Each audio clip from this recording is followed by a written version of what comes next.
Behind every successfully elected delegate lies a powerful force that is key in ensuring a win. Join me, Givens Chanzu, in this episode as I unearth the untold stories of political strategists who work tirelessly to ensure a win in the camps they support. On the show today, I have one of the most influential political strategists in Moi University, Captain Marvin, officially known as Brian Kawere. Remember to watch, like, share, and subscribe to my YouTube channel at Givens Chanzu. Welcome to the show, Brian Kawere. I'm glad to have you today. How are you doing? I'm fine. You're thank fine. You. Okay, thank you for coming to the show today. So tell me, who is Brian Kawere? Kawere Brian is a firstborn son. Learned in a public day primary school, schooled at Mbita High School, that is in Homa Bay County. A bed student in the School of Education, Moi University. Brian Kawere has been more or less a student leader. I served as the CS Environment and Sanitation for 2 years in primary school.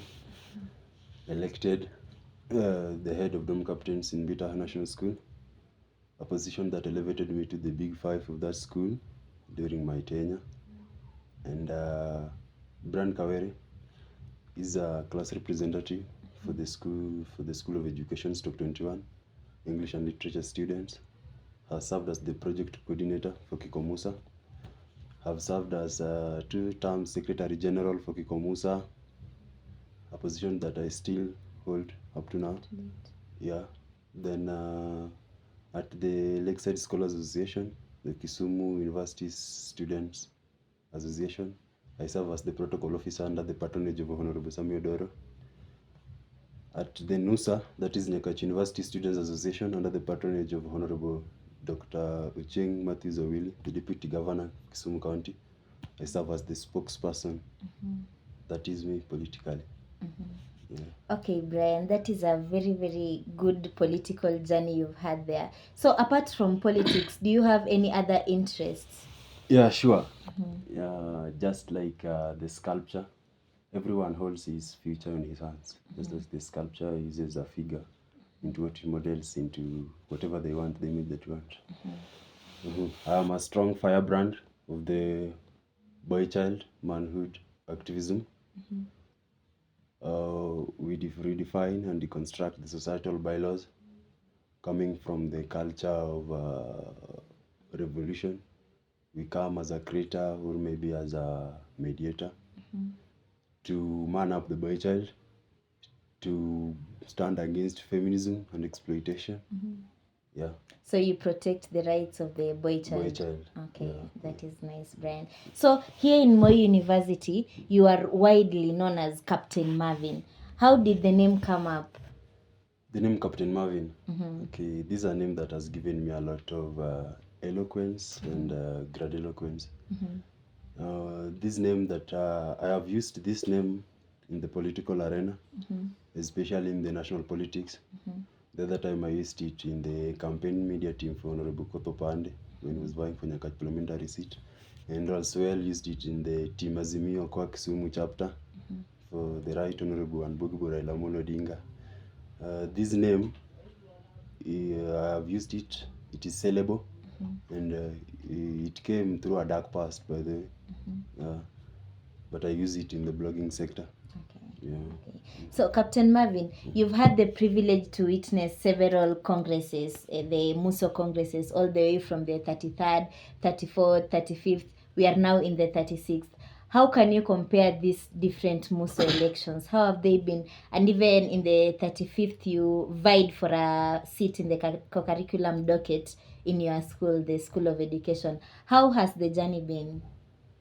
Okay, thank you. I can say the journey has been so more of villainity and mountainous. I joined in the tenure of the 33rd president, that is Albert Maloba.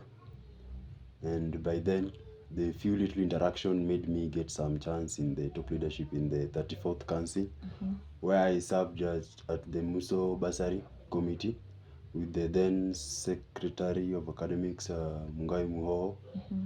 In fact, it is that time that we gave out Muso Basari, and since then, no Muso bursary has been issued. And that is where we ask our question, where did the rain start beating comradeship? And in the 35th Muso, I had a chance to vie for the 002 co-curricular, the School of Education. Yes, I lost it to Bivon, Rasugu, because of some peculiarities that maybe at that time was unprecedented. But in the 34th, I was a firebrand chief campaigner and strategist for General Gabriel Kola and Ronald Kawere, whom then again became my competitor in the 35th. Fifth. But I defeated him. Kawere. Yes. Yeah. Okay, Brian. So how can you differentiate these congresses all the way from the ones you've witnessed? Is this 6th Congress, the 36th Muso, different from the rest? In your blogging activities, you as a political strategist, what are some of the differences you've seen in this 36th Muso? Okay, thank you. I remember the last time I worked as a blogger in the Muso elections. That was in 33rd, 34th. Yeah, 33rd and 34th, because in 35th I vied and 36th I was just like a strategist. And I can say we cannot compare this 6th Congress with the other Congress because it's so much different because of a number of numerical actions. One, you can see that in the 6th Congress, it started like there was something that I can call a fall of the 6th Congress. They were fumbling with options, very bitter and careless on to the extremes limits of infinity, to who to choose or not. And again, I can say in the 6th Congress, this is the time that at least I can say that for the very first ever time, I sat with the big fishes of the Muso politics, and we could come out and reason together for the interest of main campus. Because when we saw what our competitors were coming with, for example, if you talk about decentralization of funds, this is something that is going to cost more in campus because, this is where we have so many comrades, but it will favor the satellite campuses. But that is something that our delegates do not know because I can say maybe they were still immature in this politics and there is like kidlings in this scenario. So in the 6th Congress, the best thing that I ever do was delivering for my camp because having Campus Mera team and Captain Marvin team as a part of strategies, that is a team that you could not beat. And at least we delivered and gave a School of Arts Mama Welfare, that is Winjoy Gitonga. And here what I only did, I only took a night and thought about of the syllabus slogan that we could do, having in mind that the competitors that we have, we had those who could even earn the sympathy votes. But to avoid this, we just came up with a Institute and a cute slogan, that is the Gitonga Sasa. Oh, you're the man behind the Gitonga Yes. Sasa campaigns. Yeah. That is very great, Kawere. Yes.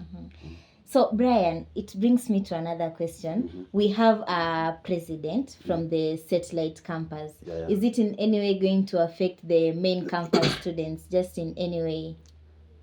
Okay, maybe for the second time, after a long period of time, we have a chairperson of the council coming from a satellite campus.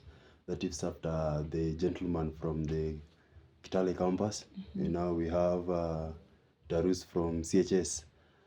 In either one or other reason, I can say maybe this can partly affect the comrade situation in main campus. And of course, now that main campus has the biggest number, it will depend.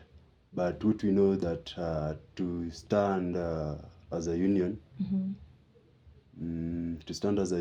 maybe, of course, it is the will of the delegates that they took the leadership outside. But to the comrades, it is so painful because it is here where we have a number of issues when it comes to hostels, when it comes to insecurities and so forth. I don't think it was really a good idea, but for the betterment of those who will remain, they just have to be united and maybe see how to sail it through. But what I know is that the Secretary General must now stand in as the Muso president at main campus for things to run smoothly. Yeah. Okay, Brian, thank you. So how can you define loyalty in terms of politics for the time you've been in politics? Wow, loyalty. Loyalty is like a death penalty. In my world, I work with strict codes of rules that are built on justice, loyalty, and trust. And anyone who messes up with this, I eliminate immediately. That is why I have survived in politics. Loyalty is key.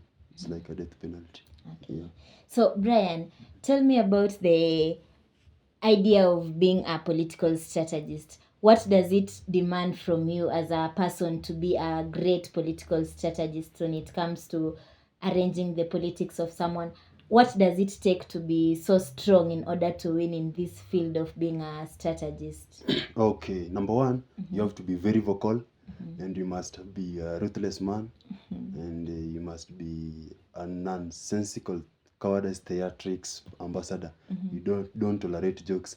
Secondly, you have to have the physical power, and thirdly, you must have been so much perfect in this field of blogging so that you work within the So three you start principles. from the blogger, then the strategist. Yes, blogger, strategist, then the physical manpower, and the money comes. So here maybe you have to work within the three prisms of blogging: the reachability, and the objectivity, and the authenticity. Yeah. Okay. So what is your main objective as a strategist? What do you have to do for your camp so that you can fulfill your part as a political strategist? Good. Here, no matter what happens, you have to go for what you want. You have to be ruthless, and you have to be determined for what you want. It doesn't matter whether somebody is your close friend or relative. Politics is dirty. You eliminate anyone that Who comes hinders you in your from way. winning. Yes. Okay. That is very nice, Brian. So what is your message to the upcoming leaders in Moi University and the ones that have been elected? What do you want to tell them? Maybe what should they do? And for the upcoming leaders, what also should they do so that they can ensure whenever they come to the race, they win it? Okay.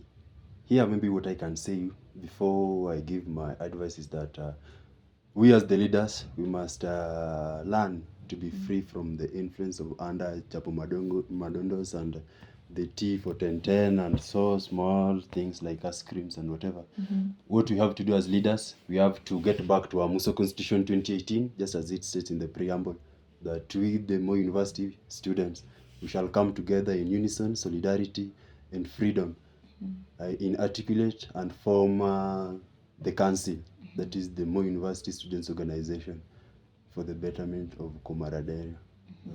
Okay. So for the upcoming leaders, For the upcoming leaders, let them just stay up to task and do what they can do, and what they cannot do, they leave it for God. Because when you take an oath, it is before you and with God and the people. Yes. so, Brian, tell me about your social media handle so that anybody willing to reach you for maybe political advice or rather being a strategist, how can they find you? Okay, they can reach me out through my Twitter handle at Kawere Brian, Facebook Kawere Brian. Yeah. Okay. That is very nice, Brian Kawere. I wish you all the best to your endeavors, especially Thank you. in the boy child promotion. Yeah. One of these fine days, you're going to also have something to talk about the boy child. Thank you for coming to the show. I'm really glad. Thank you so much. It has been a pleasure to have Captain Marvin on the show today. Remember to follow him on his social media handles at Kawere Jr. on Facebook and Twitter. Remember also to like my videos, comment, share, and subscribe to my YouTube channel at Givens Chanzu. Remember also to eat and book your orders at Pap's Kitchen, located around Moi University. Thank you. Till next time. Bye.